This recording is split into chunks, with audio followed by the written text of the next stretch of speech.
Check, check, check. Hey, shalom, Israel. Praise. Bless. Morning, good morning, good morning. Brother Captain Azariah. Type in the box if you hear me. Hey, audio.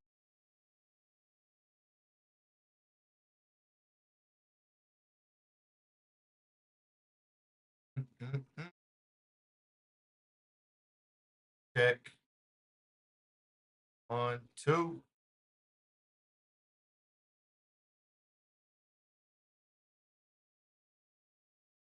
Can't hear me.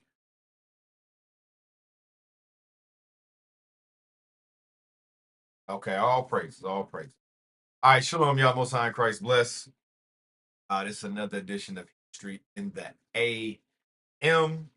Captain Azariah, and today it's gonna be the Persian Captivity Part 7. For those that's been following uh History in the AM, as you various different topics. Myself, I've been going through the captivities, and not necessarily just the captivities, but uh timeline in between captivity. Started with the Syrian time we went into the Syrian captivity until Babylon over came into power, and from the time Babylon was in Median Empire in power, and now we're at the close of Persian and Median Empire. So one is going to be a little bit of reading as we get through Maya and kind of close out Persian captivity, going into the Greek captivity. All right, so and like I said, go back and watch the other parts for the Persian captivity to kind of get up to speed. But last we left off, Ezra that came into the land. Yeah, the children of Israel had taken wives of the nations, gave them a certain time period to get rid of those wives of the other nations, and then they glorified the Lord. Ezra had now been in the. So now we get up to Nehemiah. So I'm gonna start at Nehemiah, the first chapter and first verse. It says, "Words of Nehemiah, the son of uh, Hakaliah." My bad if I butchered. Uh, it came to pass in the month Caslu, 12th year, as I was in the palace, that and Anani, one of my brethren, came in certain of the he and certain men of Judah, and I asked them concerning the Jews that had escaped or left of the captivity concerning Jerusalem. They said unto me, remnant that are left of the captivity there in the providence are in great affliction and reproach. And the wall of Jerusalem also is broken down, and the gates thereof are burned with fire. So when you get Ezra had already left during Xerxes or Artaxerxes that you read about in Ezra 7th chapter. Now you get to Nehemiah. Some years have passed. Ezra had came in. Matter of fact, let's jump over to chapter 2 and verse it says, and it came to pass in the month Nisan, the 12th year of Artaxerxes the king, that excuse me, it says that wine was before him, and I took up the wine and gave it unto the king. Now I had not been before time sad in his presence. So Nehemiah was a cupbearer to read here as we read on in chapter 2, this during the 12th year of Artaxerxes' reign. So Nehemiah came about 12 years after Ezra came into. Remember, Ezra got leave to go into the land. The king granted him provisions, gave him certain things to bring to Jerusalem. Now you have Nehemiah, king's cupbearer, came before Artaxerxes king. And he said before times he had never been sad in his presence. Why was he sad? Because everything that we were reading about in chapter 1 about him asking concerning those that had escaped the captivity in Jerusalem, informed that the wall was broken down and the gates thereof were burned with fire. Remember, the heathen were still coming against us the whole time during us coming back, us being released under Cyrus, us going back into the land under Zerubbabel and Josiah, from the rebuilding of the temple all the way up until Nehemiah, the heathen were always trying to come against us. That's what we're going to read here in the book of Nehemiah. So his countenance was sad because of what was read back in uh, chapter 1. So let's go back to chapter 1 real quick, and verse 3 again. Says, and they said unto me, remnant that are left of the captivity there in the province are in great affliction and reproach. Wall of Jerusalem also was broken down, the gates thereof are burned with fire. Came to pass when I heard these words that I sat down and wept and mourned certain days and fasted, prayed before the God of heaven. That's why he was sad in the countenance of he came before the king. That's why he was sad. Now let's go back to chapter 2 and verse 1 again. It came to pass in the month Nisan, 12th year of Artaxerxes the king, that wine was before him, and I took up the wine and gave it unto the king. Now I had not been before time sad in his presence. 2. Wherefore the king said unto me, why is thy countenance sad, seeing thou art not sick? This is nothing else but sorrow of heart. Then I was very sore afraid. So the king asked him, you ain't sick, so why you sad? Oh, it's sorrow of a heart. So he got afraid. Why? Because cupbearer, and he had a certain level of professionalism, so to speak, he had to keep amongst the king. So now, verse 3. And said unto the king, that the king live forever. Why should not my countenance be sad when the city, the place of my father's sepulchres, lieth waste? The gates thereof are consumed with fire. The king said unto me, but what doest thou make request?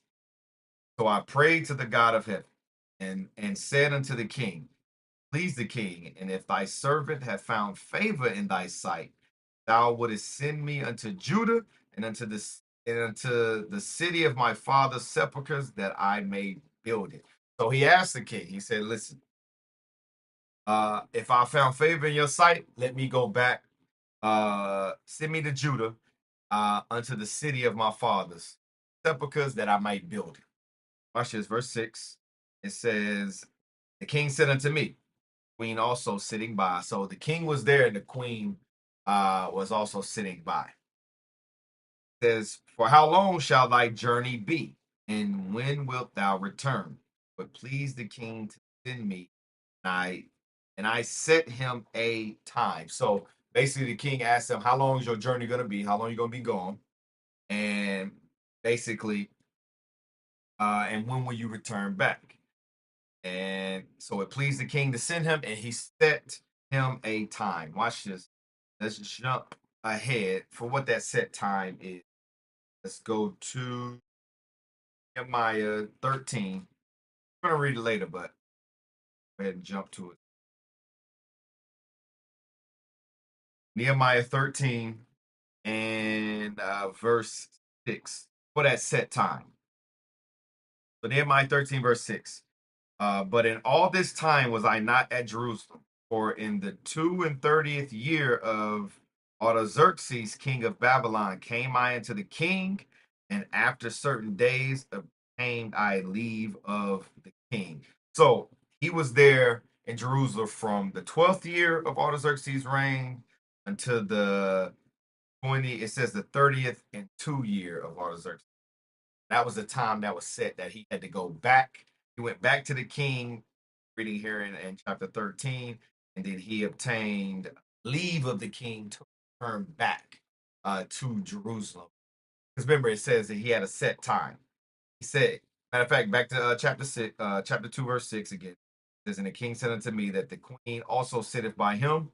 For how long shall thy journey be, and when wilt thou return? So it pleased the king to send me, and I set him a time. So Nehemiah had set a certain time he was going to be gone. Matter of fact, let's jump. We'll read it on as we read. Watch this. Verse 7. Let's read on. Verse 7. Moreover, I said unto the king, if it please the king, let the letters be given me to the governors beyond the river, that they may convey me over till I come into Judah. Letter unto Asaph, the keeper of the king's forest. He may give me timber to make beams for the gates of the palace, which appertaineth to the house, all the city, the house that I shall enter into. And the king granted me according to the good hand of my God upon me. So, same thing with Ezra, certain provisions was granted. Same thing with Nehemiah for now him going back and building back the wall of verse 9. Then I came to the governors beyond the river, gave them the king's letters. The king had sent captains of the army and horsemen with me. So unlike Ezra, the king had sent an army with Nehemiah. It says captains of the army and horsemen with Nehemiah. Now watch this, verse 10. It says, when Sanballat the Horonite and Tobiah the servant, the Ammonite, heard of it, it grieved them exceedingly that there was come a man to seek the welfare of the children of Israel. So here it is, you got Sanballat, the Horonite, and Tobiah the servant, the Ammonite. And as we read on, this history, and with just like we read before with Ezra and with Bell when it comes to the nations, how they hindered the building. A lot of that we can reflect to today as we're trying to come back and the heathens try to hinder the growth and the building of the nation of Israel. That is what you always read because they do not want. Watch this. Just popped in my head real quick. Let's go to Esther. Still the same captivity, but Esther was before. Uh, but to that thought with these other nations, this is the thought process of these other nations. Esther 13 and verse 4. It says, declaring unto us, all nations throughout the world, there was scattered a certain malicious people that had laws contrary to all nations and continually despised the commandments of kings, so as the uniting of our kingdoms, honorably intended by us, cannot go forth. Seeing then, we understand that this people alone is continually in opposition unto all men, differing in the strange manner of their laws and evil affected to our state. That's why they always try to hinder the building because this is their mentality. And you read that all throughout the Persian captivity from Zerubbabel, when Zerubbabel was trying to rebuild the temple. During the time of Judith, you had freaking Holofernes, and they all had the understanding that if we are left alone and allowed to keep God's commandments and rebuild, that it will affect towards our state. Same thing with during the time of during Esther with Haman, and now you get up to Nehemiah with Sanballat and Tobiah the Ammonite. So watch this. I'm gonna finish this verse. It says, "An evil affected to our state, working all the mischief they can, our kingdom may not be firmly established." So watch this. Let's go back. Nehemiah 2, and verse 11. It says, "So I came to Jerusalem and was there 3 days." So now he got to Jerusalem, in Jerusalem for 3 days. Now watch this. Let's jump down. Let's jump to chapter 2. Matter of fact, let's jump down to verse 17. So once he got to Jerusalem, he basically, Nehemiah arose at night and began to assess the damage that was done in Jerusalem with the walls and things of that nature. He took a few men that rolled with him and he went and assessed the damage of the walls that was broken down, as well as the gate by the fountain, in different areas uh, in Jerusalem. So watch this. Let's jump down to verse 17. It says, "Then said I unto them," meaning he was speaking to the nobles, the priests, the rulers of the Jews. at that time. Then said I unto them, Ye see the distress that we are in, how Jerusalem lieth waste. The gates thereof are burned with fire. Come, let us build up the wall of Jerusalem, that we may no more, that we be no more a reproach. Then I told them of the hand of my God, which was good upon me, and as also the king's words that he had spoken unto me. And they said, Let us rise up and build. So they strengthened their hands for this good work. So he went and commanded them, basically saying, Hey, listen, y'all see the distress and how Jerusalem lieth waste. We need to let's build up the wall. And the hand of God was good upon me, as well as the king's word that he had spoken unto me, basically giving him the authority to go and build the wall. So they strengthened their hands with this good works. But watch this, verse 19. It says, But when Sambalat the Horonite, and Tobiah the servant, the Ammonite, and Jeshim the Arabian heard it, they laughed us to scorn and despised us and said, What is this thing that ye do? He rebel against the king. So now I want you to pay attention to what is being said. Because here it is, you got Sambalat and Tobiah the servant. They always in the mix. Remember, it says they heard it. How did they hear it? Watch this. As we read on, you're going to understand, just like during these times, you had children of the Israel that confided and made a league and covenant with these other nations uh, to give them information and things of that nature. Same thing is going to be today. So watch this. So they heard it and they said, They laughed us to scorn and despised us and said, What is this thing that ye do? Rebel against the king. So here it is. Now you have the heathen come and making lies and false accusations because Nehemiah wasn't rebelling against the king. He gave him or basically charged him, even wrote letters saying, and he went and got wood and everything and supplies that he needed to rebuild the wall. So he wasn't rebelling against the king. He got the king's orders to be able to do this from the heathen with their lies. Same thing you read, same thing that happening today. Watch this, verse 20.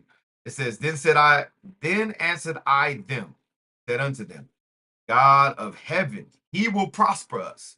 Therefore, we his servants will arise and build. He have no portion, nor right, nor memorial in Jerusalem. So he's letting Sambalat know, letting Tobiah know, the servant, and Geshem the Arabian. He's letting them know you have no right, nor portion, nor memorial in Jerusalem. Pay attention to that because we're gonna come back and read that as to why, as we read later on, as to why Nehemiah speaking to them the way he was speaking to them, coming at them the way he was. But this is to all heathen. This is why we watch this. Hold that. Let me get lamentation. This is for us today. Many of our people like to run to the other nations for assistance and thinking that these other nations are going to help us in the rebuilding of our nation. Watch this. Lamentations 4, verse 17. It says, As for us, our eyes as yet failed for our vain help. In our watching, we have watched for a nation that could not save us. These other nations are not going to save us in a sense of rebuilding or bringing back the nation of Israel. It's going to be us. And that's what Nehemiah was letting them know. Listen, we good. It says, we his servants will arise and build. But as but ye have no portion nor right nor memorial in. So now let's go back to. So watch this. Let's jump over to chapter 4. So as you read on in chapter 3, matter of fact, chapter 3, verse 1, it says, Then Eliashib, the high priest, rose up with his brethren, the priest. They builded the sheep gate, sanctified it, and set up the doors of it, even unto the tower of Miha. They sanctified it unto the tower of Hananiel. So when you read in chapter 3, they began to rebuild the wall, build certain areas in Jerusalem that was desolate. As you read through chapter 3. So now let's jump down for time's sake. Let's jump down to Jump over to chapter 4 and verse 1. Get a chance to go back and read the entire chapter, and it's going to tell you all the different areas that they begin to repair and to rebuild. Chapter 4 and verse 1. So while they were rebuilding and repairing, watch this. Chapter 4, verse 1. But it came to pass that when Sanballat heard that we builded the wall, he was wroth and took great indignation and mocked the Jews. Here come the heathen. Here it is. We're trying to rebuild the wall. He was mad. He was wroth. And it says, and took great indignation and mocked the Jews. Verse 2. He spake before his brethren and the army of Samaria and said, what do these people Jews? They fortify themselves? Would they sacrifice? Would they make an end in a day? Would they revive the stones out of the heaps of the rubbish which are burned? So now he goes to his brethren and the army of Samaria. It basically says, what do these feeble Jews? What do they think they doing? They gonna fortify themselves. They gonna rebuild. They gonna build themselves up from the ashes. Watch this, verse 3. Now Tobiah, the Ammonite, was by him, and he said, even that which they build, if a fox go up, he shall even break down their stone wall. Now they mocking us. Ah, man, listen, listen, a fox can go up and blow down they stone walls, whatever they build.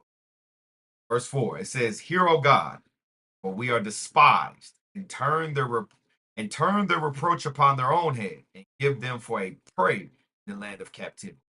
Cover not their iniquity, and let not their sin be blotted out from before thee. They have provoked thee to anger for the builders.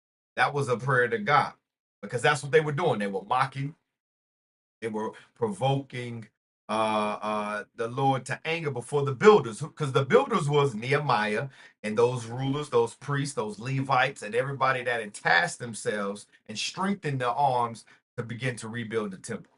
I mean, not the temple, to rebuild the wall. So now, watch this. Let's read on. Verse 6. So built we the wall, and all the wall was joined together unto the half thereof. People had a mind to work. So everybody was on one accord. When they said they had a mind to work, meaning everyone was on one accord, one mind to work. And what was that? To build up the wall and finish the wall. Because Jerusalem was desolate. Now watch this, verse 7. It came to pass that when Sanballat and Tobiah, the Arabians, that goes back to Jerusalem and his people, uh, and the Ammonites and the Ashdodites heard that the walls of Jerusalem were made up, that the breaches began to be stopped, then were they very wroth. They was mad because why? Because we began to stop the breaches and build the wall. So now they couldn't just come back and forth freely through Jerusalem because these heathens were still in Jerusalem. They were making us desolate. And as we read on, you'll come to learn that we began to make leads them and began to take wives of them, even after Ezra. So now, watch this. Where was we at? Verse 8. It says, and conspired all of them together to come and to fight against Jerusalem and to hinder it. So they all conspired together to what? To come and fight against Jerusalem to hinder the building. Just like it was then, same thing is going to be today. Because remember, they heard that we were what? That we were coming back to rebuild the wall and to fortify, and they were wroth. They were mad. Same thing. Watch this, Revelations 12.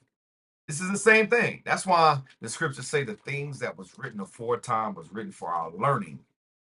Be through patience and comfort of the scriptures might have hope. Because just like during the time of Nehemiah, and during the Persian captivity, where we were coming back to fortify and strengthen Israel by building the wall, and the heathen were wroth, same thing is going to happen today. Remember, the bishop just went over it last Sabbath. Bishops and deacons have been going over it through the classes that there's going to come a time where the dragon, which the other nations, primarily Esau, is going to be wroth and make war against. Matter of fact, let's read it. Revelations 12, verse 17. It says, and the dragon was wroth with the woman being Israel. That dragon is talking about Esau, and went to make war with the remnant of the seed, which keep the commandments of God and have the testimony of Jesus Christ. That ain't no different than what we're reading here in Nehemiah, because they were all in one accord, one mind. God had strengthened their hands to fortify. And what did they do? They went to make war. Same thing with today. That's the same thing you see us out here doing. Matter of fact, watch that. Watch this. Isaiah. Because remember, we read that the heathen heard that the breaches had began to be, it says the breaches began to be stopped, and they were mad, they were wroth. Don't think we ain't doing the same thing today. Man, and they gonna do what? They're gonna come against us and try to make war. Isaiah 58, watch this. Isaiah chapter 58, and I'm gonna start at verse 1, and then I'm gonna jump down. It says, Isaiah 58, verse 1. Cry aloud, spare not. Lift up thy voice like a trumpet. Show my people their transgression, and the house of Jacob their sins. That's what we are commanded to go out and do. That's why we on the street corners crying aloud, not sparing anyone's feelings when it comes to God's laws and God's commandments. And we're showing our people transgression in the house of Jacob.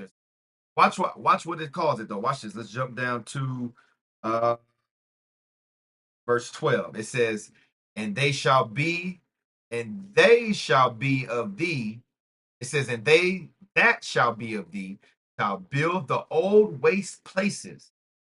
Thou shalt rise up the foundations of many generations, and thou shalt be called the repairer of the breach and the restorer of paths to dwell in. That's what we're doing. By us going out and teaching our people to repent, come back to the laws of God, we are building the old waste places, and we are repairing the breaches just like our forefathers did during the time of Nehemiah. Because as we read on in the history of Nehemiah, by us fortifying the walls, by us setting and repairing the breaches, we began to set order. And Nehemiah began to go through and setting things in order as far as keeping God's commandments. And the heathen couldn't just come in and out and be amongst us. Watch this. Let's go back. Nehemiah 4 and verse 9. It says, nevertheless, we made our prayer unto our God and set a watch against them day and night, because it set watch against them day and night because of them. You see what the mentality was? They began to the heathen was wroth. They sought to make war and conspired against us, to come against us, to hinder us. And we prayed to the Lord our God that the Lord will what? Have mercy upon us, deliver us out of the hand of our enemies. Same thing we do today. So now watch this. Uh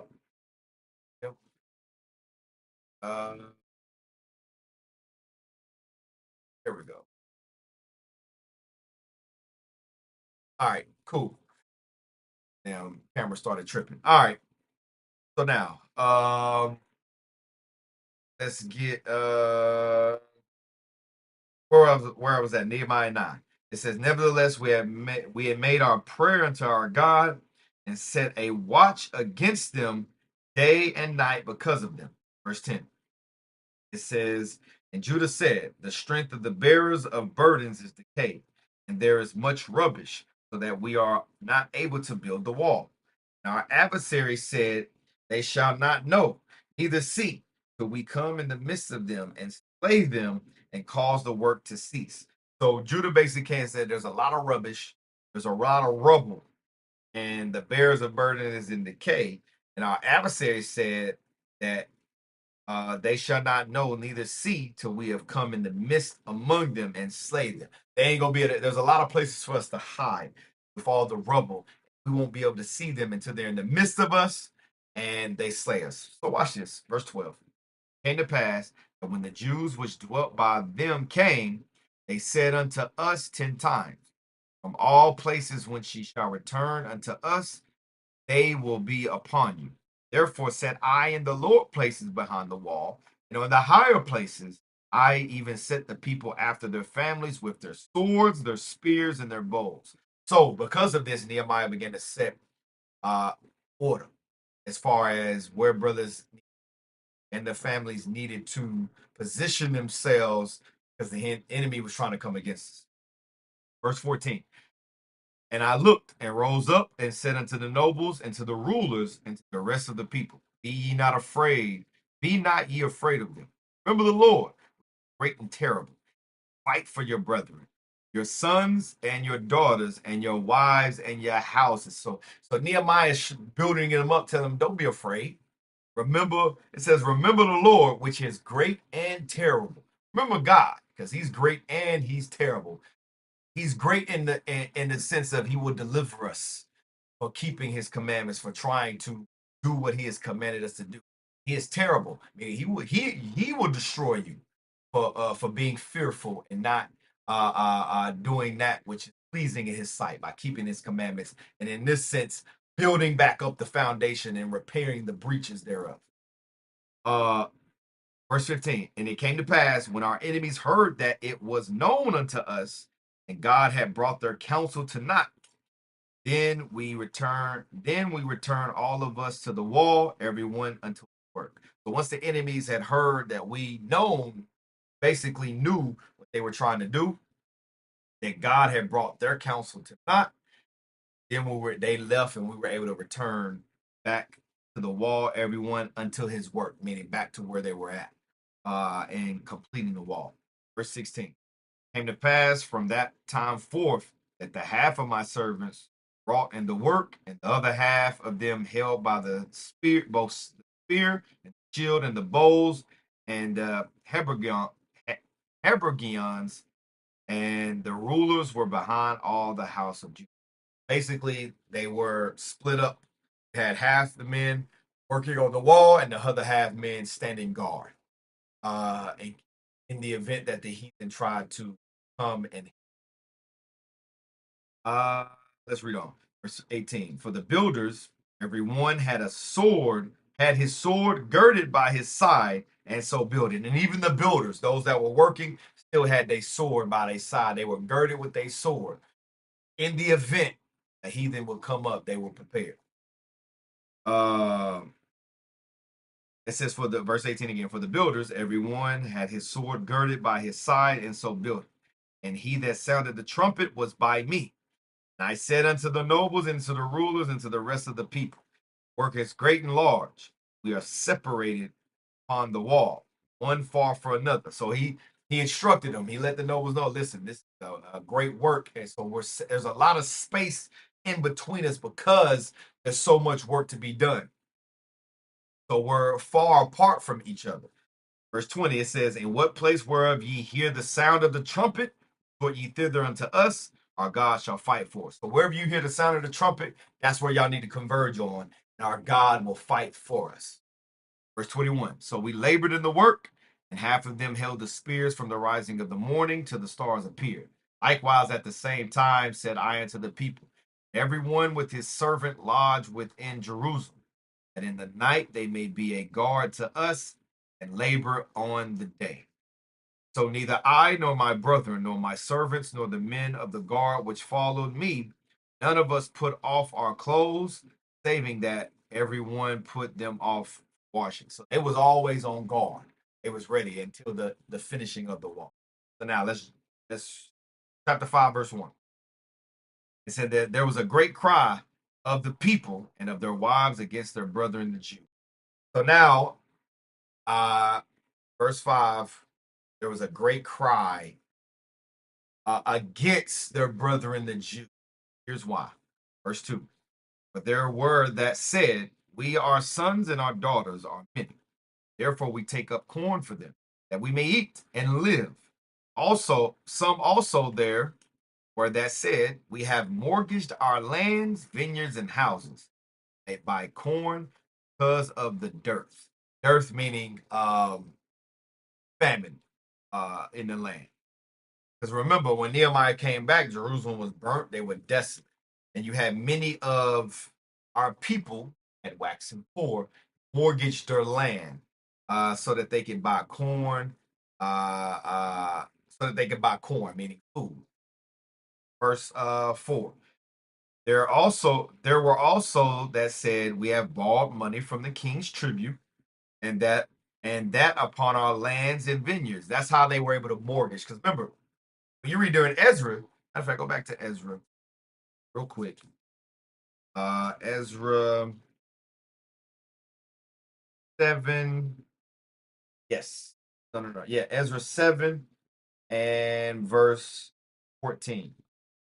Watch this. It says, "For as much as thou art sent of the king and of his 7 counselors to inquire considering Judah and Jerusalem, according to the law of thy God, which is in thine hand, and to carry the silver and gold, which the king and his counselor have freely offered unto the God of Israel, whose habitation is in Jerusalem, and all the silver and gold that thou canst find in all the province of Babylon, with the freewill offering of the people, of the priests, offering willingly for the house of their God which is in Jerusalem, that thou mayest buy speedily with this money bullocks, lambs, rams, lambs, and their meat offerings, and their drink offerings, and offerings upon the altar of the house of God, which is in. But now watch this. So there was certain gold and silver that was given that Ezra had brought with them. Watch this. Let's jump down to uh, verse.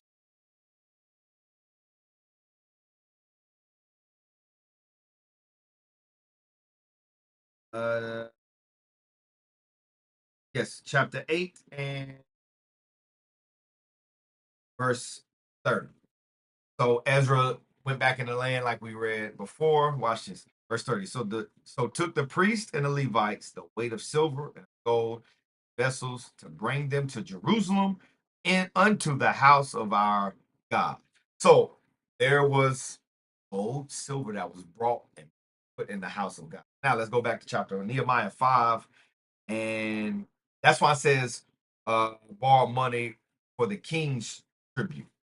Verse 4, it says, "There were also that said, we have borrowed money for the king's tribute, and that upon our lands and vineyards." They had borrowed money. They had basically mortgaged their land for corn and borrowed money uh, for the king's tribute, in a sense. And as we read on, it was the rulers of the people that had placed taxes upon the people. Let's read on. Verse 5. "Yet now our flesh is as the flesh of our brethren, our children are as children. And lo, we bring into bondage our sons and our daughters to be servants. Some of our daughters are brought into bondage already. Neither is it in our power to redeem them, for other men have our lands and vineyards." Why do other men have lands and vineyards? Because they had mortgaged them off, couldn't pay. So their sons and daughters began to be sold as servants and go into bondage. That's why, remember in verse 1, it says there was a great cry amongst the people and their wives against the brethren of the Jews. As we read on, it's going to tell you who those brethren were. Verse 6, it says, "And I was very angry when I heard their cry and these words." Verse 7, "Then I consulted with myself and rebuked the nobles and the rulers and said unto them, Ye exact usury every one of his brethren. I set in great assembly against him." So that's who the great cry was against: nobles and the rulers of the city, because people were mortgaging. They basically had exact usury upon. Verse 8. It says, and I said unto them, We after our ability have redeemed our brethren the Jews, which were sold unto the heathen. And will ye even sell your brethren? So he's saying, our ability, we've redeemed our brethren the Jews, released from captivity. We came back into the land, uh, which we were sold unto the heathen before. Now with our ability, we've come back into the land. Now you're going to sell your brethren, put them back in captivity again. Watch this. Verse 9. I'm going to read on. It says, "And shall they be sold unto us? Then held they their peace and found nothing to answer." Why they find nothing to answer? They knew they was guilty. These, these evil, wicked rulers. And as we read on, we're going to see why they had made certain leagues that were coming against us. Verse 9. "Also I said, Is it not good that ye do? Ought ye not to walk in the fear of our God because of the reproach of the heathen, our enemies? He said, "You ain't. Should you not do good and walk in the fear of our God because of the reproach of the heathen, which are our enemies?" Verse 10, I likewise and my brethren and my servants might exact of them money and coin. I pray you, let us leave off this usury. That's why when you go back to verse 4, where it talks about the people had a great cry because they were mortgaging off their land because to get corn because of the famine. Also, they had to borrow monies for the king's tribute, and their land was being taken. Try to pay this tribute, and that tribute was the usury that Nehemiah is referring to because they were taxing the people. Watch this, verse 11. It says, restore, I pray you, to them even this day their lands, their vineyards, their olive yards, their houses, and also the 100th part of the money, and of the corn, and of the wine, and of the oil that ye exacted of him. That's how you know what it was talking about. When it talks about all the issues that the people had concerning the leaders there, because they were taking the people's land. They were basically taxing the people, putting usury upon the people, having a mortgage off their land but to get food, and taking their land whenever they couldn't pay it back, and putting taxes on the people. So now Nehemiah is instructing the leaders, restore back everything that you took from the people. It says restore back the lands, the vineyards, the olive yards, the houses, the money, and everything that you exacted from the people. Verse 12. Then said they, we will restore them, will require nothing of them. So that lets you know these leaders, and it was a reason why. That's why up and above, Nehemiah said, you didn't fear God for the reproach of the heathen of our enemies. That's what one thing you always going to read and see in history with our people. Whenever we were desolate, whenever we were ruins, whenever the heathens were able to come against us, it was because of sin. It was because of evil in the land. Here we're reading about how the rulers were dealing with the people in the land. So verse 12 again. Then said they, we will restore them and will require nothing of them. So will we do as thou sayest. I called the priest and took an oath of them that they should do according to this promise. Verse 13. Also I shook my lap and said, so God shake out every man from his house and from his labor that performeth not this promise. Even thus be he shaken out and empty. All the congregation said, Amen. Praise the Lord, and the people did according to this promise. So basically Nehemiah basically set things in order in regards to how the ruler dealing. Basically said anybody that don't follow this, let the Lord shake him out uh from his labor, and don't and let him be empty, desolate. All right, verse 14. Moreover, from the time that I was appointed to be their governor in the land of Judah, 12th year, even into the 2 and 30th year of Artaxerxes the king, that is 12 years, I and my brethren have not eaten bread of governor. Nehemiah was made governor over the people, but he didn't eat the bread of a governor. He didn't eat the bread and the provisions that was given to him. Also, this right here lets you know the time that was appointed. You go back to chapter 2, verse 6. I believe it's chapter 2. Make sure. Chapter 2, verse 6, where it says, I set a time, and I set a time. The time that Nehemiah set to be gone to the king was 12 years. That's why it says from the 12th year even until the 2 and 30th. That's where he returned back to the king that we read in chapter 13. Got leave to return back to Jerusalem after those. So now, verse 15 says, but former governors that had been before me were chargeable unto the people, and had taken of them bread and of wine, beside 40 shekels of silver, yea, even their servants bear rule of the people. But so did I not, because of the fear of God. So Nehemiah didn't roll like the previous governors before him. that was set up. They had taken bread from the people. They had taken money from the people, and so did their servants as well. The servants ruled over them, but Nehemiah didn't roll like that because of the fear of God he had upon him, to deal right with the people. And this is an example. That's why we got to always deal right with the people, especially as leaders. Must always deal right with the people. Watch verse 16. It says, "Yea, also I continued in the work of this wall. Neither brought, neither bought ye any land." The we he's talking about was the men that came with him.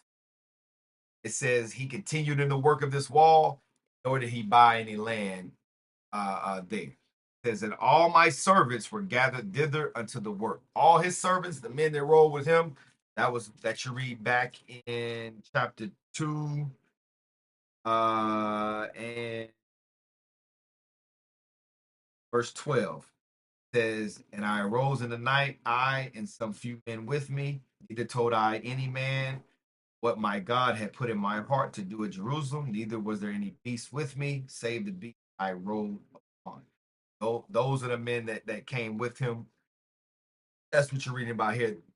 They were dedicated to finishing the wall. Now, back to chapter 5 and verse 17. "Over there were at my table 150 of the Jews and rulers, besides those that came unto us from among the heathen that are about us." It says, "Now that which was prepared for me daily, one ox, sheep, also fowls were prepared for me. Once in 10 days, store of all sorts of wine. Yet for all this require not I the bread of the governor, because the bondage was heavy upon the people. Think upon me, my God, for good, according to all that I have done for this people." Even though all that, he didn't require the governor's portion, because he understood the bondage was heavy upon the nation of Israel. We were in a lower state at this point. Now let's jump to chapter 6. So now watch this. "Now it came to pass when Sambalat, Tobiah, and Geshem the Arabian, rest of our enemies, heard that I builded the wall, that there was no breach left therein, though at that time I had not set up the doors upon the gates." So now we get to chapter 6. Nehemiah had finished building the wall.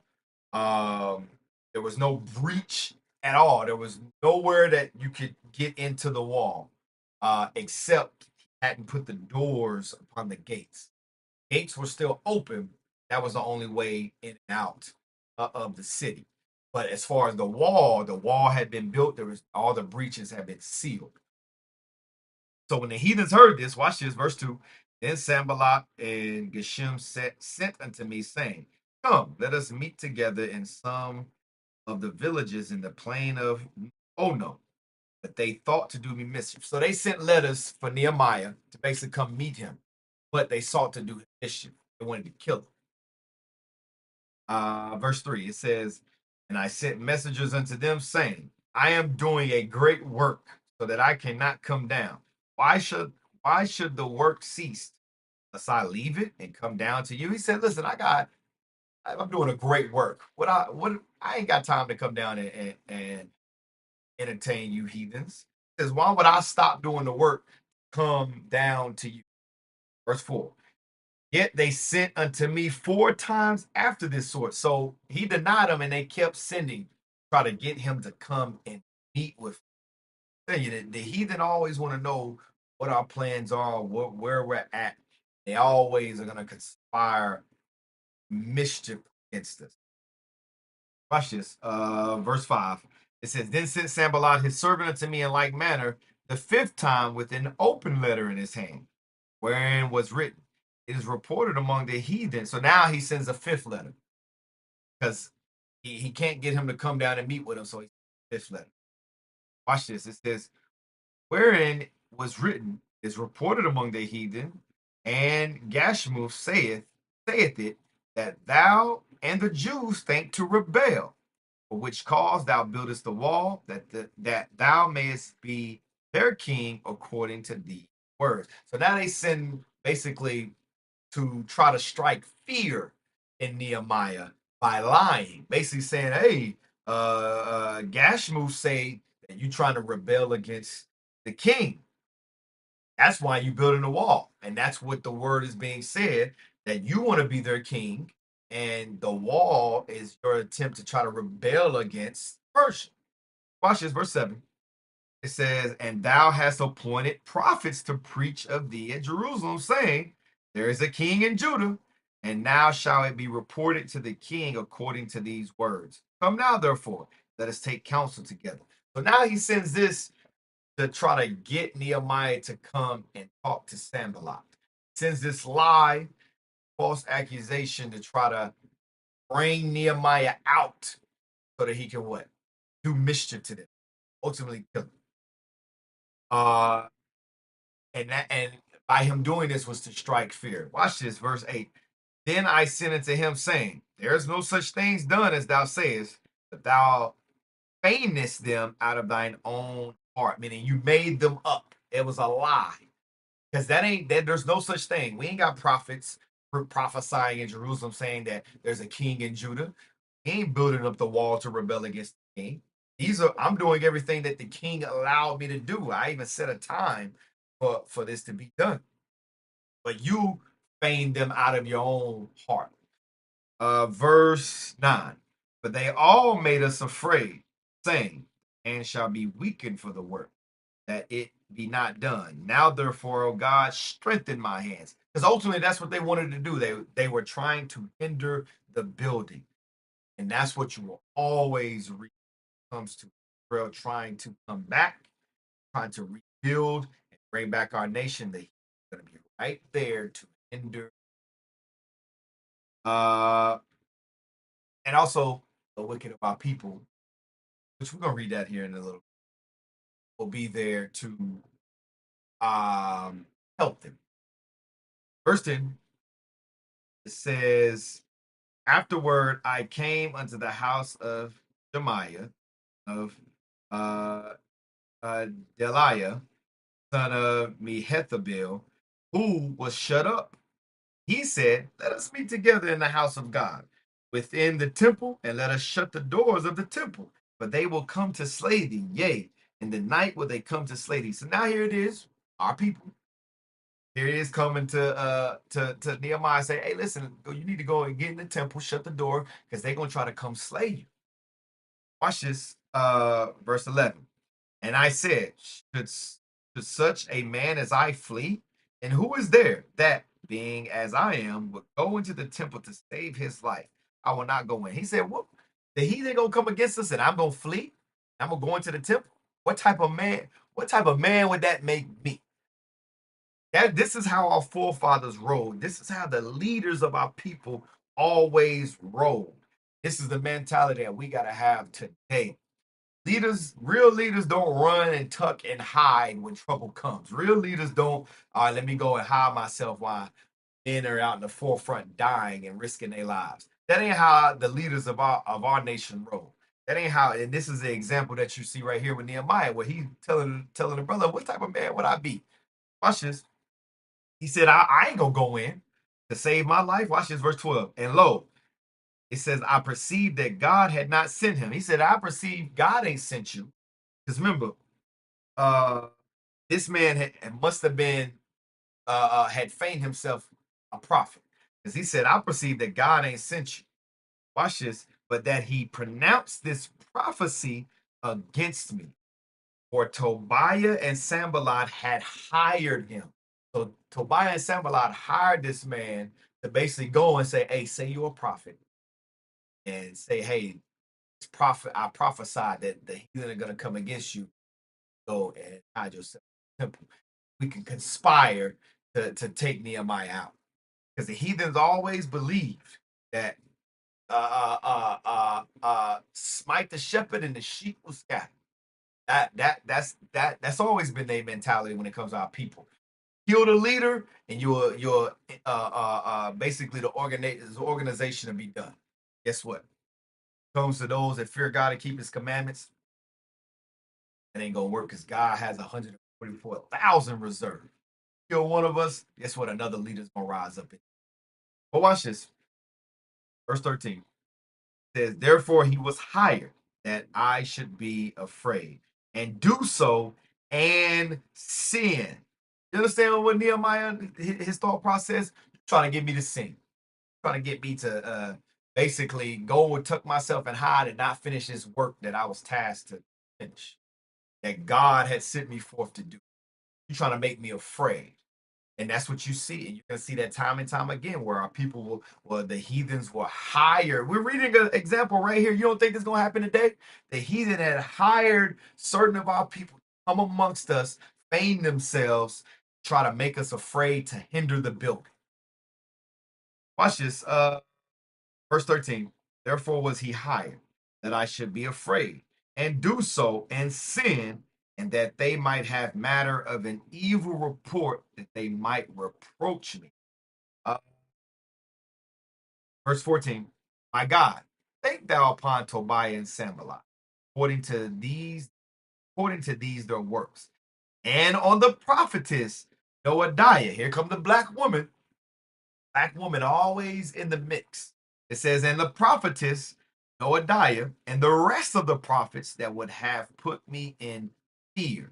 So Tobiah and Sanballat had hired these to go and try to put fear amongst the people, to go and spread heresies and fear, try to hinder the work. Verse 15. So the wall was finished in the 12th, 5th day of the month Elul, the 50 and 2 days. So it took 52 days to finish the building of the wall. From the time that Maya came into the land, it took 52 days to finish the. That means they was working. Verse 16, and it came to pass that when all our enemies heard thereof, and all the heathen that were about us saw these things, they were much cast down in their own eyes. But they perceived that this work was wrought of our God. So when they saw that it was done, they were cast down because they perceived that God is building them back up, that the work was wrought of our God. Verse 17, moreover, in those days, the nobles of Judah sent many letters unto Tobiah.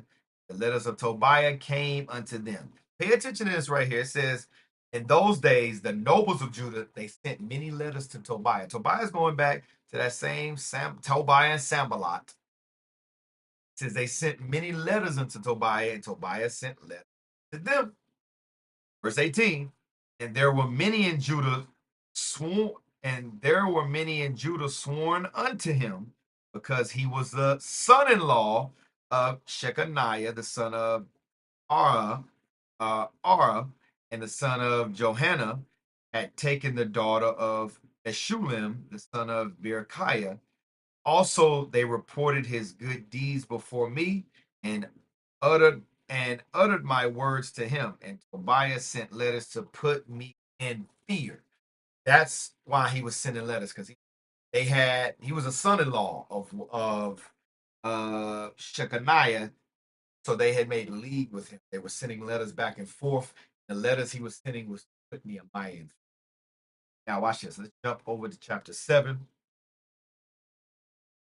verse 1. It says, now it came to pass when the wall was built of the doors, porters, and the singers, Levites were appointed, gave my brother Hananiah and Hananiah, the ruler of the palace, charge over the faithful man, and feared God above many.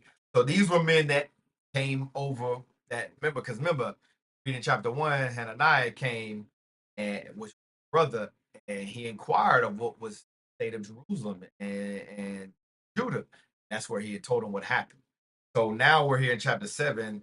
Hananiah is still rolling with him, and he basically gave him charge over Jerusalem. For he was a faithful man and he feared God above many. I didn't play no games when it came to commandments. Verse 3 says, and I said unto them, that not the gates of Jerusalem be open until the sun be hot. And while they stand by, let them shut the doors and bar them. Appoint watchers of the inhabitants of Jerusalem, everyone in his watch, everyone to be over against his house. So basically, he set order. He said, listen, Don't open the gates until the sun be hot, meaning the sun is up at its peak, at its hottest point, which is at noon. Up and it's hot. It says also, it says, and while they stand by, let them be shut, let them shut the doors and bar them, point watchers. So they put watchers, their watchtowers over the wall to keep watch, and the gates will only be open when the sun was be hot. So now, verse 4, it says, now the city was large and great, but the people were few therein, and the houses were not builded. So the city was large, but there wasn't the people in there were few, and there wasn't a lot of houses that were building. Watch this, verse 5. And my God put unto mine heart to gather together the nobles, the rulers, and the people, they might be reckoned by genealogy, register of the genealogy of them which came up at first and found written therein. So he basically wanted to he wanted to reckon the people by genealogy, and he found a register that came with them at the first. That register is going back to Second Ezra 2, that came up at the first, talking about Zerubbabel and Josiah. Whenever they came to build the temple, when they were first released under Cyrus, that's what he mean came up at the first. So he found that same registry that was there. That's why when you read chapter 7, going to be similar to what you're reading in Ezra 2. Not the same time period. And how you know that is where verse 5, where it says, I found a registry, the genealogy of them which came up at the first, and found written therein. It's the same registry and the same genealogy that you're reading. So now let's jump. Now watch this. Let's go to Sirach 49 real quick. Because Sirach mentioned Nehemiah's Sirach 49 verse 13. Part 49, verse 13 says, because remember we read in verse chapter 7, 1, it says, and it came to pass, the wall was built and had set up the doors and the porters and the singers, the Levites were appointed. Sirach 49 and 13.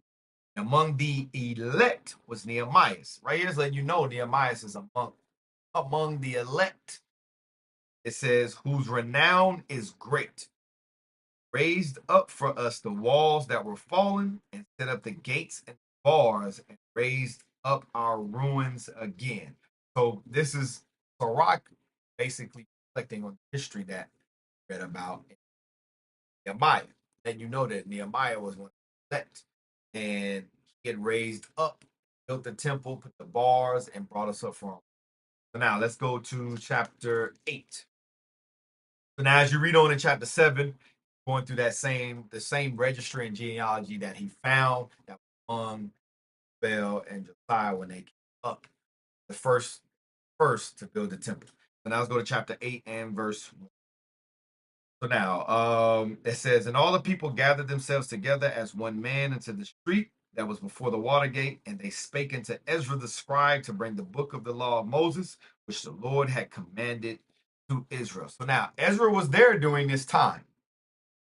And remember, Ezra came before Nehemiah. 12 years later, Nehemiah came to build the wall. Ezra was still there. And during this time, that's where you get Second Ezra, with where Ezra was dealing with the angel, instructing him certain things. So Ezra was still there during the time of Nehemiah. So now you read Nehemiah 8, where the people gathered themselves together as one in the street, and they called for Ezra, the scribe, to bring the book of the law the Lord had commanded to. Verse 2 says that Ezra the priest brought the law before the congregation, both of the men and women, and all that could hear with understanding upon the first day of the 7th month. He read therein for the street that was before the water gate from the morning until midday, for the men and the women, those that could understand, and the ears of all the people were attentive unto the book of the law. Watch this, verse 4. Ezra the scribe stood upon a pulpit of wood, for which they had made for the purpose. For what purpose? The reading of the Bible, reading of the books of law. Now watch this. It says, and they had made for the purpose, and besides him stood Mattathiah and Shema and Ananiah and Arijah and I mean Urijah and Hilkiah and Mahashia and his right hand, and put on his left hand Pedaiah and Mishael and Malchiah and Hashem and Ashbadina and Zechariah and Meshulam. So all these people were what? They were teachers. They were teaching, giving the sense of the Bible as we was reading the book of the law, and these men were beside him, showing you just like we read before in First Ezra. I believe it's the last chapter. First Ezra, first, just like we're reading First Ezra. Yeah, First Ezra 9 and 49, where it talks about Ezra was chief priest and reader. That's the same thing we're reading here. So now, verse 5. Ezra opened the book in the sight of all the people, but he was above all the people. When he opened it, all the people stood up. Ezra blessed the Lord and the great God, and all the people answered, Amen. So think about what we're reading and kind of gives you insight of why things are set up, how we have them set up. Remember, it says Ezra was before the people. There was a pulpit of wood that was made. They were up before the people. Ezra began to read, and all the people stood up. Remember, it said he was above the people. So he was up above the people with a pulpit of wood made, and he read the laws. So you had him reading, and then you had the teacher there instructing them out of the laws of God. Watch this. It's good, and we're going to read that. It says, verse 5, and Ezra opened the book in the sight of all the people, for he was above all the people. Opened it, all the people stood up, and Ezra blessed the Lord, great God. All the people answered, Amen, Amen, and lifted up their hands and bowed their heads. So what were they doing? They were praying. They prayed with their hands lifted up, bowed their heads, like you read throughout all the scriptures. They weren't doing this crap right there, putting their hands together like you see in Christianity. All our forefathers always lifted their hands up to God. And here it says they bowed their heads and worshiped God, praying to the Lord. It says, and worship the Lord with their faces to the ground. Verse 7. And Jeshua and Benah and Sherebiah and Jamin and Akub and Shabbatha and Hodijah and Yeshaiah and Kelatha and Azariah and Josabad, Anim, uh, Peliah, and the Levites caused the people to understand the law. The people stood there to place. So how did they cause the people to understand the law? They were teaching. Same thing you see us do today. You have a reader and you have a teacher. Person reads the scriptures and we give the understanding precept upon precept. Cause the people to understand the law. Watch this, verse 8. So they read in the book of the law of God distinctly. That distinctly is going back to Isaiah the 29th chapter, where it says precept must be upon precept. Here a little, there a little. That's the distinct. It says, and gave the sense, caused them to understand. Watch this. Show you it wasn't nothing different in the New Testament, even up until today. Let's get 2 Timothy real quick. It says they read in the book of the law distinctly. Watch this. 2 Timothy 2 and verse 15. It says, study to show thyself approved unto God, workmen that needeth not to be ashamed, rightly dividing the word of truth. That's saying the same thing. They read in the book of the law distinctly, rightly dividing the word of truth, precept. So the things we do today were the same thing our forefathers were doing during that time, the same during the time of Acts, throughout all the Bible. So now, let's jump down to verse 13. So now, as they're reading through the law and they're giving the sense, verse 13, it said, Nehemiah 8, verse 13. And on the second day, gathered together the chief of the fathers of all people, priests and the Levites, unto the Ezra the scribe, even to understand the words of the law. They found written in the law which the Lord had commanded by Moses, the children of Israel should dwell in booths in the feast of the seventh month. So now here it is, you had the chief of the fathers of the elders, the chief men, and Ezra and the scribe. They came together on the second day to understand the law, and they had found written what? That they were supposed to be feast of tabernacle. They were supposed to be dwelling in booths in the feast. So they were supposed to be in booths during this time. Not only did they keep the Feast of Tabernacles, dwelling in booths. Dude, this right here is also letting you know the understanding always comes from leaders. This here, the chief men of the fathers of the people. A lot of times, Negroes want to come. That ain't how the Lord worked. The Lord don't operate the new man that just came in. Now the understanding comes from you. Same thing you read same thing in our time period. Here it is, we keeping the new moon wrong. Understanding came forth through the leaders. To now, hey, we keeping the new moon wrong. It's supposed to be kept like this. This is the same example that we're reading. Here it is. It says the chief of the fathers of the people came together, the priests and the Levites, to understand the law, and they found that, hey, listen, for the Feast of Tabernacles, we're supposed to be dwelling in booths. And that's what they did, and they corrected the people. Now watch this in verse 15. It says, and that they should publish and proclaim in all their cities and Jerusalem, saying, go forth unto the mount and fetch olive branches and palm branches and myrrh branches, palm branches, and branches of thick trees to make booths as it is written. So they was keeping the Feast of Tabernacles, but they weren't dwelling in booths. So they came together and seen, hey, listen, dwelling in booths. So they made a proclamation throughout all Jerusalem so that everybody could go and get the materials needed to booths.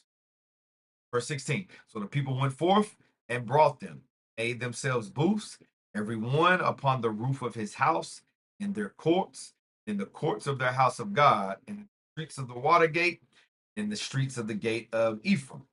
All the congregation of them that were come again out of the captivity made booths and sat under the booths from since the days of Joshua the son of Nun, Jeshua the son of Nun, going back to Joshua, whenever we came out of Egypt, when after Moses you had Joshua son of Nun. It says from Jeshua the son of Nun until the days had not until that day had not the children of Israel done so. So during the time of Joshua, from the time we came into the land up until then, they didn't dwell in booths during the Feast of Tabernacles.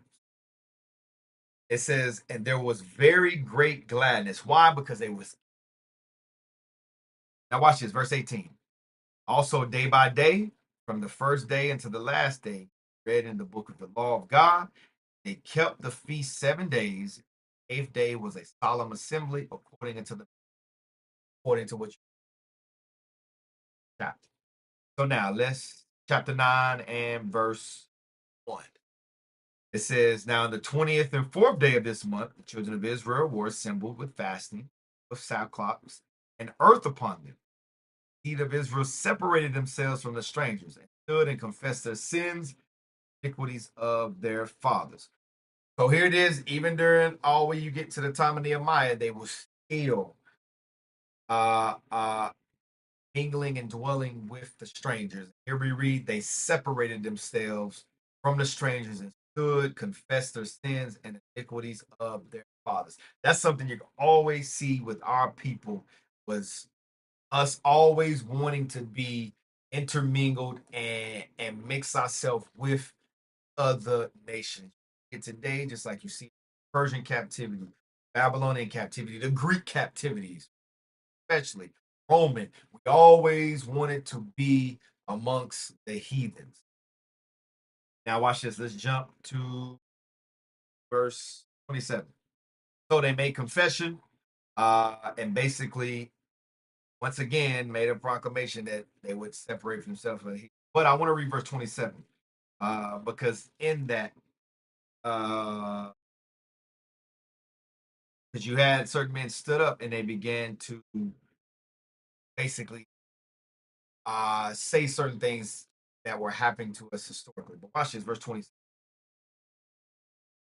It says, "Therefore thou deliverest them out of the hand of their enemies, who vexed them. And in the time of their trouble, when they cried unto thee, thou heardest them from heaven." So the Lord, when we cry unto, that's why we must pray 3 times a day. Cry unto the Lord, because he will hear us from heaven. We're being vexed in the land of our enemies. It's right here, he's referencing back during the time of Judges. But this is even up until today. This goes even for us today. It says, "When they cried unto thee, thou heardest them from heaven. And according to thy manifold mercies, thou gavest them saviors, whom saved them out of the hand of their enemies." That's why we must cry unto the Lord, pray times a day, crying to the Lord to have mercy, deliver us from our enemies. And guess what the Lord's going to do? He's going to send saviors. That's why you see his prophets going throughout the earth. Here it says saviors with an S. That's at 144,000. Watch this. Get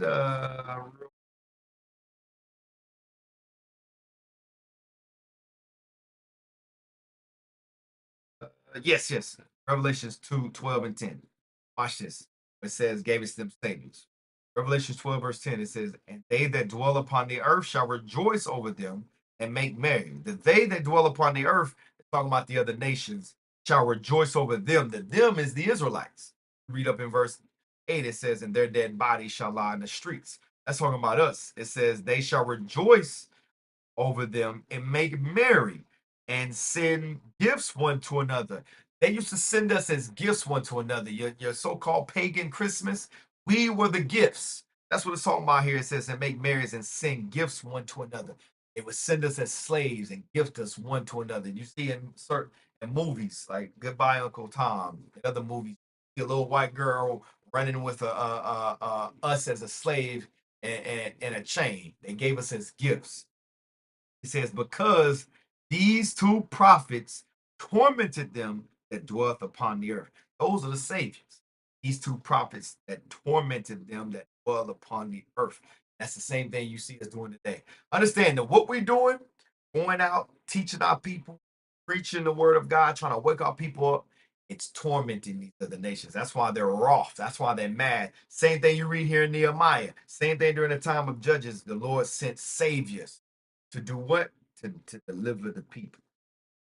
And guess what? That's what we're going throughout this fourth, to teach our people, wake them up. So when Christ come to redeem us and save us, be able to be saved from our enemies. So watch this. Let's go back. Let's jump back to Nehemiah chapter 9. Let's jump down to verse 38. Watch this, verse 38. So now, at the end of all that, when they had separated from the land, they had made confession of their sins, and they gave supplication. They went through everything the Lord had done and how he had delivered us from our enemies. Watch this, verse 38. "And because of all this, we make a sure covenant." And because of everything that they read, they make a sure covenant and write it. And our princes and Levites and priests seal unto it. So because of all that, they made a sure covenant that what? They would separate themselves from the heathen. And they sealed it. Now, chapter 10, verse 1, it says, "Now those that sealed were Nehemiah, the Thershatha. Thershatha just means governor, the governor. Thershatha, the Thershatha, meaning governor. But the Thershatha, meaning governor. Some of y'all might have a little asterisk. I go over it and let you know. Oh, it just So what you're reading in chapter 10 is a list of everyone in chapter 9, verse 38, where it says, "Seal unto it." They sealed that this is the sure covenant that we would separate from the other nation. So now let's chapter 10, let's go to jump over to verse 28. It says, "And the rest of the people, the priests, the Levites, the porters, the singers, the Nethinims, and all they that had separated themselves from the people of the land unto the law of God, wives, their sons and daughters, everyone having knowledge, understanding, slave to their brethren, their nobles, and entered into a curse and into an oath to walk in God's laws given by Moses, servant of God, and to observe and do all the commandments of our God and his judgments. So they basically went, that's why it says, and a seal unto it, and they sealed it, meaning they went into an oath. Right here it says they entered into a curse and into an oath, walking God's laws. And we'd already, what you're gonna see, our people always went to an oath that we're gonna keep God's commandments, we're gonna keep God's commandments, and we're not gonna turn away. That's why when Christ came on the scene, he said, "Let your yeas be yeas and your nays." Because this was always a habit of our people. And as you see, as we read on, they went against it. They went against this oath, and that they would separate themselves from the people of the land and walk after the gods. And then we read on, they went against it. We always turned against it. That's why Christ said, "Let your yeas be yeas and nays." Uh, Watch this. On in verse 29, it says, "They clave unto their brethren, their nobles, entered into a curse and into an oath to walk in God's laws, which was given by Moses, the servant of God, and to observe to do all the commandments of the Lord our God and his judgments and his statutes, that they would not give our daughters unto the people of the land, or take their daughters of our sons. The people of the land bring anywhere any victuals on the Sabbath day to sell, that they would not buy it of them on the Sabbath day or on the holy day, and that they would leave the seventh year in exaction debt." So they say, listen, if we ain't gonna give our daughters uh, to the people of the land, nor take their daughters for our sons, and when they come to sell stuff on the Sabbath day, we ain't gonna buy of it. We don't keep the commandments, because there wasn't supposed to be any buying or selling on the Lord's Sabbath day. So they basically made this oath saying that this is what we're going to do. Verse, so watch this. Let's jump over to chapter 13. So now as you read on, it goes into like chapter 11, the rulers of the people, and name people that were in the land, dwelling in the land. Chapter 11, chapter 12. So now let's jump over to chapter 13. Uh, and verse 1. So now they made this oath. Basically said they would separate themselves from the that they did in Ezra the 10th chapter. Same thing they did many times, came from us separating from the. Now we get to chapter 13. Time has passed. Um, this was so now this was when you get to chapter 13, this was at the end of Nehemiah being in the land. Remember, he said he was there for 12 years before he would return back to the king. Now, chapter 13, verse 1. On that day, they read in the book of Moses, the audience of the, and therein was found written that the Ammonite and the Moabite should not come into the congregation of God forever, because they met not the children of Israel with bread and with water, but hired Balaam against them, that he should curse them. Howbeit, our God turned the curse into a blessing. Now it came to pass, when they heard the law, that they separated from Israel all the mixed multitude. For this, Elisheba the priest, having oversight of the chamber of the house of God, was allied unto Tobiah. So this lets you know right here, when you go back to chapter 2, chapter 3, chapter 4, chapter 5, all the way during the building, why they knew what was going on. Because remember, in chapter 2, remember, Nehemiah got up and he went and he looked at the wall. He didn't let nobody know. Then he instructed them, hey, we're going to rebuild. Now, all of a sudden, Sanballat and Tobiah knew. Why? Because they were allied with Elishama. Remember, we read they were sending letters back and forth to Tobiah, even after the wall was finished, to try to put fear on Nehemiah. So this priest Elishama allied with Tobiah to the point where, watch this, verse 5, he had prepared for him a great chamber, where aforetime they laid the meat offering, frankincense, and the vessels, and the tithes of corn, new wine, and the oil, which was commanded to be given to the Levites, and the singers, and the porters, and the offerings of the priests. But in all this time was not I at Jerusalem. For in the 2 and 30th year of Artaxerxes, king of Babylon, came I into the. So during this time, Nehemiah wasn't there. He went back to the king. Because remember, in chapter 2, he said he had set a time. Remember, the king asked him, how long is he going to need to do this? Set him a time, and that time was 12 years. So what we're reading, all this stuff that was taking place, Nehemiah was gone. To where Elishaba had basically gave Tobiah the oversight of the chamber of God, and he had prepared for him a great chamber. And the place where he prepared for him a great chamber was where they did the meat offering, where the frankincense was laid, the vessels and the tithes of corn and new wine and oil was at.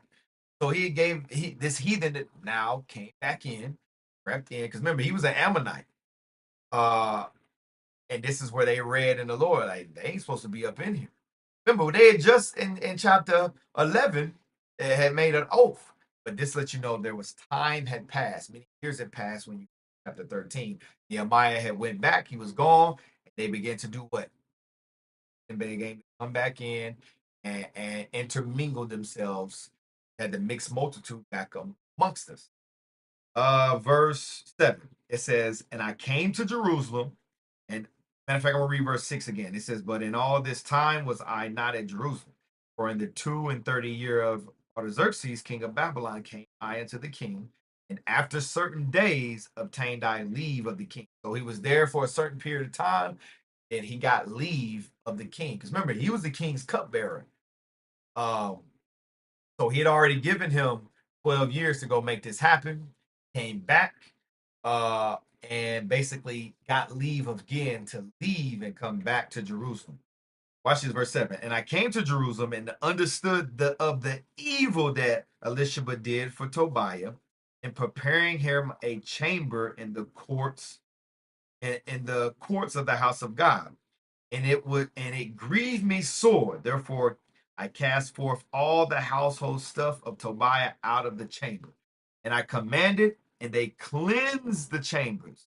And thither brought I again the vessels of the house of God with the meat offering and the frankincense.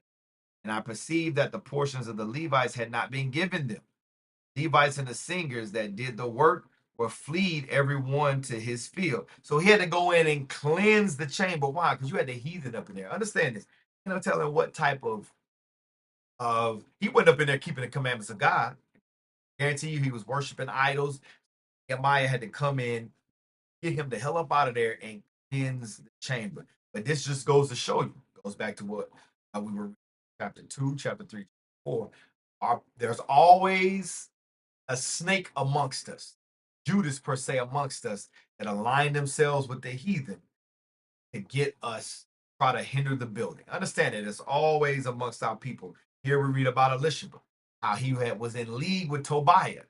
And that's why there was letters being sent back and forth. That's why they always knew what we were doing. Because you had someone there feeding them intel to try to hinder the building. So now, where was we at? Verse. Now let's jump down to uh, uh jump down to verse 16. Because not only uh was Tobiah the heathen back in there, they was intermixed again with Moab and Ammon. Now watch this, verse 15, verse 16. There dwelt men of Tyre also therein, which brought fish and any manner of ware, and sold on a Sabbath unto the children of Israel and the children of Judah. Remember, we had just made an oath that whenever the people of the land would come in, we would not buy any of the ware or victuals of them. Now, fast forward, Nehemiah goes back. Elishaba is the priest in in this sense. The rulers again allowed the other nations to come in. Here it is. You got men of Tyre came in and was buying and selling on the Sabbath. Watch this. Verse 7.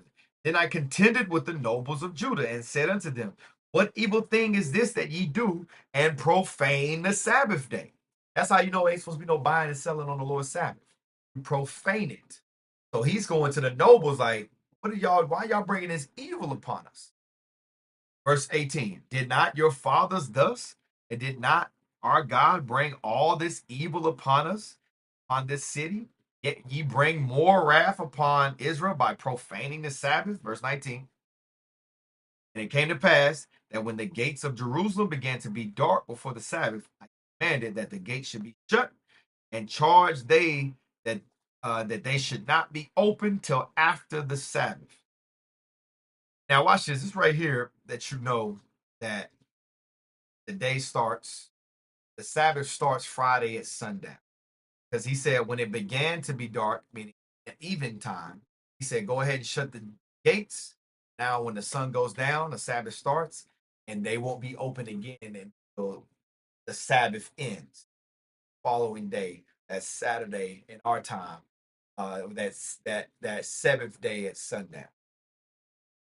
So now, uh, it says, I'm gonna read verse 19 again. And it came to pass that when the gates of Jerusalem began to be dark for the Sabbath, I commanded that the gates should be shut, charged them that they should not be open till after the Sabbath. This also lets you know that the day starts at evening, the sun goes down. Now when the anyways, um, that there should no burden be brought in on the Sabbath day. Verse 20. So the merchants and sellers of all kinds of ware lodge without Jerusalem once or twice. So now they were lodging without the gates, waiting to come in so that could sail. Watch what Nehemiah is. Watch this, verse 21. Then I testify against him and said unto them, why lodge ye about the wall? Do so again, I will lay hands on you. That time forth came they no more on the Sabbath. So he went out there and told him, he like, listen, what y'all doing lodge about the wall? If I find you out again, I'm gonna lay hands on you. Ain't gonna be good for you. So they didn't come around. Remember, our forefathers didn't play no games, especially when it came to these other nations. Heathens. Verse 22. And I commanded the Levites that they should cleanse themselves. They should come and keep the gates to sanctify the Sabbath day. Remember me, O my God, concerning this also. Spare me according to the greatness of. Now watch this, verse 23. Those days also I saw Jews that had married wives of Ashdod and of Ammon and of Moab. Their children spake half in the speech of Ashdod, and they could not speak in the Jew language, but according to the language of each people. And I contended with them and cursed them, smote certain of them, plucked off their hair, made them swear by God, saying, "You shall not give your daughters unto sons, nor take their sons into your, nor take their daughters into your sons, nor for yourselves." Not Solomon, king of Israel, sinned by these things. Yet among many nations was there no king like him. He was beloved of God, and God made him king over all Israel. Nevertheless, even him did outlandish women cause to sin. Meaning what? It was a sin to, this goes back to Deuteronomy, the 7th chapter. God told us, don't make marriage with them, don't take their daughters, don't give their daughters to your sons. This is a sin in Israel. Verse 27. So when they hearken unto you for all this great evil, they transgress against our God and marrying strange wives. One of the sons of Joada, son of Elishaba, the high priest, was the son-in-law of Sambalat. Now the plot thickens. Let you know one of Elishaba's sons was the son-in-law of Sambalat, meaning he had married one of his daughters, one of the heathens. It says, therefore I chased him from me. So they were all, that's why Sambalat and Tobiah was always in the mix, because Elishaba's son was married to his one of his daughters, and Elishaba had made a league with Tobiah. They were all in cahoots. That's what we're reading about right here. Verse 29. Remember them, oh my God. Remember them, because they have defiled the priesthood, the covenant of the priesthood and of the Levites. Remember, God said, Nehemiah is basically asking God, remember them, oh my God. Filed the priesthood, the covenant of the priesthood, and the Levites. And during the time of the Persian meet, that all the time about filing the going against it. Even when we get to the Maccabee, That's where the Levites begin to cleanse the priesthood and things right according to the laws of God. But during the Persian captivity, Levi wasn't right. Watch this. Let's go to Malachi real quick. Malachi chapter 2. I ain't gonna say all of them, but a lot of the chief priests and leaders, they made leagues with the other nations, causing the people to sin. They were right by the nobles of Judah too, nobles of the land, the Levites, the chief priests. Watch this, Malachi 2 and verse 7. Real quick, I ain't gonna read all of it, but verse 7 it says, "For the priest's lips keep knowledge." Priests were talking about the Levites. They should keep knowledge. The knowledge was supposed to be the laws of God. Watch this, it's gonna say that. They should seek the law at his mouth. He is the messenger of the Lord of hosts. But ye are departed out of the way. Ye have caused many to stumble at the law. Ye have corrupted the covenant of Levi, saith the Lord of hosts. Therefore have I also made you contemptible and base before all the people, according as ye have not kept my ways, but ye have been partial in the law. And that's what you're reading in the Persian captivity. Levi, they were partial in the law. That's why Nehemiah said, Lord, remember them, because they says, remember them because they have defiled the priesthood, covenant of the priesthood, and of the Levites. Remember them. That's where Malachi, where it says they would be contemptible and base of people. That's why you see our people Levi today living in Haiti. They are based the people. Goes back to what we in Malachi. So now, let's go back to Nehemiah, finish it out, verse 30. It says, "Thus cleanse I them from all strangers, appointed the wards of the priests, the Levites, everyone in his business, of the wood offering at appointed times for the first fruits. Remember me, oh my God, for good." So you had Nehemiah going through and cleansing uh, the priesthood, different things. You also read about that.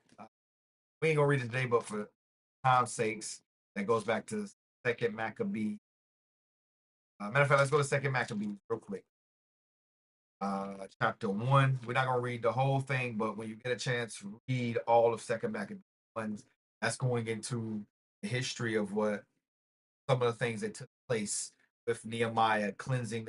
Remember, it says, "Cleanse thou the priesthood with the wood offering and certain things." Certain things took place with the priesthood that Nehemiah had to go in and cleanse. Remember, when he came back, he had to get Tobiah up out of the freaking great chamber and cleanse it. And that's where the meat offering was supposed to be a stage at, and the frankincense, and the tithe of corn. So let's go to Second Maccabees chapter 1, verse 18, real quick. It says, "Therefore, whereas we are now," because Maccabees, they mentioned Nehemiah. Like I said, Second Maccabees 1:18 all the way through 36. This was one of those examples of Nehemiah cleaning the priesthood and certain things that took place that isn't written in the book of Nehemiah. But Second Maccabees 1:18, it says, "Therefore, whereas we were now purposed to keep the purification of the temple upon the 5th and 20th day of the month Caslu, we thought it necessary to certify you therefore, that ye also might keep it as the Feast of Tabernacles and of the fire was given us when Nehemiah offered sacrifice. After that, he had built the temple and the altar." Nehemiah didn't build the temple, he had built the wall. But you read about the fire is talking about him cleansing and sanctifying the altar in the temple as you read on. And during this time, it was certified, it was purpose that we would keep it that way, that the purification, the feast of dedication will be kept as the Feast of Tabernacles. That's why it's 8 days, in like manner as was given to us during the time of Nehemiah, as far as when it came to the purifying of the temple and the sacrifice. Now let's jump over to Second Maccabees 2 and verse 13. Watch this. Also, what Nehemiah had done. was mentioned in 2 Maccabees verse 13. Same thing also reported in the writings, talking about the how the feast was, how the feast. Remember, we said so. So Solomon kept those 8 days, referring to how they would keep it. It says the same thing also reported the writings and commentaries of Nehemiah. Nehemiah's going back to what you read, Nehemiah. That's what it's talking about. The commentary, the writings and commentary of Nehemiah's, and how he founded a library, gathered together the Acts of the Kings, the prophets of David, and the epistles of the kings concerning the holy gifts. So Nehemiah had a library where he gathered uh, the Acts of the Kings, Kings and Chronicles. He had he also had the prophets, the book of the prophets, as well as and of David, to the Psalms that you read about, and the epistles of the kings concerning the holy gifts. So Nehemiah had a library of all our records that he had established and put together. It said, verse 14, in like manner also Judas gathered together all those things that were lost by reason before we had. Also, Judas had gathered together those same things. So Nehemiah also had a library and with our records. So uh, let's back to my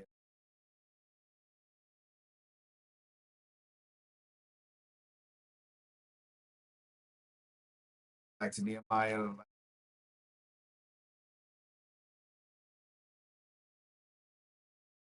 13, verse 31.